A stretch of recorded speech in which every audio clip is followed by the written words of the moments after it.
Assalamualaikum warahmatullahi wabarakatuh. Tepangkeun nama abdi Furqon Febriansah di kelas 11 MIPA 2. Di dieu abdi adek nyampaikeun biantara tentang toleransi antar umat manusia. Assalamualaikum warahmatullahi wabarakatuh. Mangga urang sami-sami panjatkeun puji sareng syukur kehadirat Allah Subhanahu wa taala nu dimana dina kesempatan ieu urang sadaya antos dipasihan kasempatan kumpul sareng dina kaayaan sehat walafiat. Hadirin sadaya anu dipihormat ku simkuring.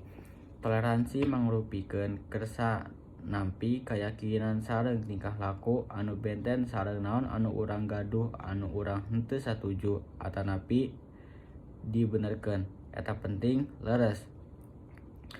Urang kedah toleransi dina kahidupan urang sapados urang tiasa hidup tentram. Kantos lami dipika terang bumi ieu disitingan ku jalma-jalma tina sagala rupa, ras, etnik sareng agama. Sareng parantos janten kanyataan urang hidup di masyarakat anu anggotana beda-beda kasang tukang. Bedana ieu anu sering ngakibatkeun pasea antar masyarakat di masyarakat. Pikeun ngajaga kaharmonisan sareng persatuan di masyarakat, periogi silih hormati anggota keluarga, pikeun ngadukung silih ngahargaan, aranjeunna kedah silih toleran, urang oge kedah sabar, sabab kami oge anggota masyarakat. Hadirin anu dipihormat ku simkuring, bayangkeun lamun urang hidup tanpa toleransi, bakal aya perang sareng konflik di mana-mana. Mustahil pikeun urang hidup babarengan sareng jalmi anu benten sareng urang.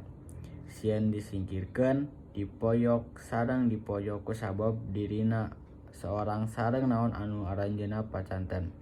Ngan kusabab henteu saparantos masyarakat anu sanes, aranjeunna didiskriminasi. Jalma-jalma ieu mangrupikeun minoritas, eta oge manusia sapartos urang. Aranjeunna ngangaduhan hak sareng kawajiban anu sami sareng urang. Nanging aranjeunna moal tiasa hirup tentram sapartos urang. Kunaon? Kusabab masih aya jalma anu teu sabar anu cicing di tengah urang anu bakal salawasna ngagunakeun alesan mayoritas pikeun menerkeun kalakuan jahatna. Sedih, tapi anu tiasa urang lakukeun nyaeta nunjukkeun kanyaah sareng hormat urang ka minoritas ku cara sabar jeung mere toleransi. Hadirin sadayana anu dipihormat ku simkuring, toleransi penting, tapi urang kedah bijaksana dina toleransi.